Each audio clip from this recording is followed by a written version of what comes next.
भोपाल में छोटे तालाब में एक लड़के का शव मिलता है, लेकिन शव के प्राइवेट पार्ट नहीं थे। पुलिस जांच करती है, आरोपी जेहाब खान और आमिर कुरैशी को पकड़ती है। दोनों कबूलते हैं अंडकोश बेचने से करोड़ों रुपए मिलने की रील देखी थी, इसलिए मारकर अंडकोश निकाल लिए। इस खबर के आने के बाद दहशत फैल गई कि भोपाल में अंडकोश गैंग सक्रिय है। लोगों में भय फैल गया। क्या सच में ऐसा है? कैसे 6 अगस्त को इस क्राइम पेट्रोल को अंजाम दिया गया? क्या अंडकोश बिकते हैं तो हथियारों, हॉस्पिटल और खाड़ी देश का नेटवर्क क्या है? आपको सब बताऊंगा। नमस्कार, मेरा नाम अमन व्यास है। ये एमपी का प्राइम टाइम शो ज्ञान गणित है। ऑपरेशन शुरू करते हैं।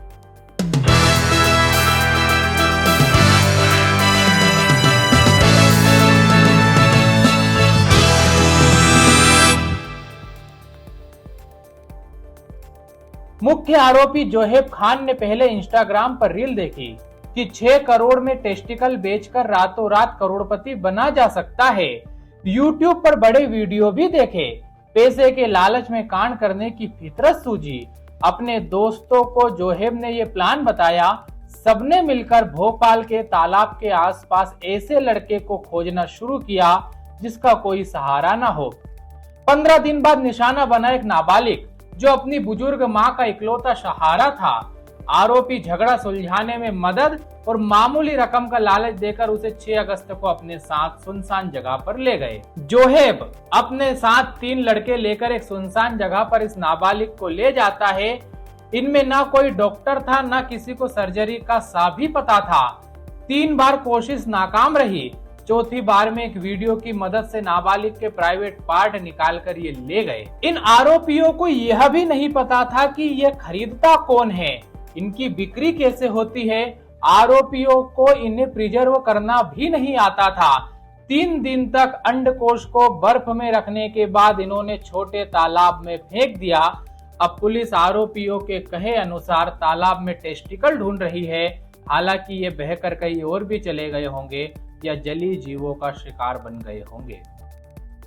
सबसे बड़ा सवाल, क्या सच में अंडकोश बिकते हैं? क्या खाड़ी देशों में इनकी तस्करी होती है? तो जवाब है बिल्कुल नहीं। अंग वह बिक सकता है जिसका ट्रांसप्लांट संभव हो, यानी जो दूसरे शरीर में उपयोगी हो, जैसे किडनी और हार्ट ट्रांसप्लांट होते हैं। इन्हीं मानव अंगों की तस्करी होती है। सबसे ज्यादा अवैध बिक्री किडनी की होती है। टेस्टिकल के ट्रांसप्लांट करने की अभी कोई व्यवस्था दुनिया में है ही नहीं। सब रिसर्च चल रहे हैं, इसलिए अंडकोश की बिक्री संभव नहीं। और भारत में 1994 से अंगों की खरीद बिक्री पर रोक लगाने वाला कानून भी है।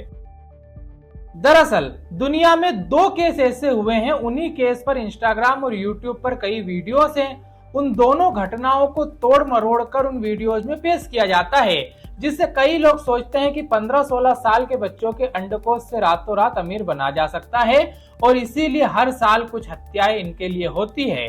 वो 2 केस क्या है वे सुनिए। पहली कहानी 2013 की है। लास वेगस के मार्क पारिसी ने एक टीवी शो में बताया था कि वह मेडिकल रिसर्च में हिस्सा लेने वाले हैं। इसके लिए उन्हें $35,000 मिल सकते हैं। इस रिसर्च में उनका एक टेस्टिकल निकाल कर उसकी जगह कृत्रिम अंग लगाने की बात कही गई थी। यहाँ सबसे जरूरी बात यह है कि $35,000 उस टेस्टिकल की कीमत नहीं थी। यह रिसर्च में हिस्सा लेने के बदले मिलने वाला अमाउंट था। बाद में मेडिकल जांच में उनका टेस्टोस्टेरोन लेवल कम निकला, उन्हें इस ट्रायल से बाहर कर दिया गया। दूसरी कहानी भी 2013 की ही है, लेकिन इसका टेस्टिकल्स बेचने से कोई लेना देना था ही नहीं। पेंसिल्वेनिया के स्टीवन हेंस की खराब टेस्टिकल्स निकालने की सर्जरी हो रही थी। डॉक्टर ने गलती से उनका स्वस्थ टेस्टिकल भी निकाल दिया।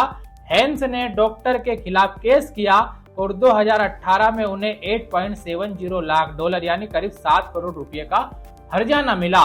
यह रकम भी टेस्टिकल्स की कीमत नहीं थी, डॉक्टर की गलती से हुए नुकसान का उन्हें मुआवजा मिला था। लेकिन इन दोनों केस के आधार पर ही बने फेक वीडियो से इन्फ्लुएंस होकर कुछ लोग हर साल नाबालिगों की हत्या कर देते हैं।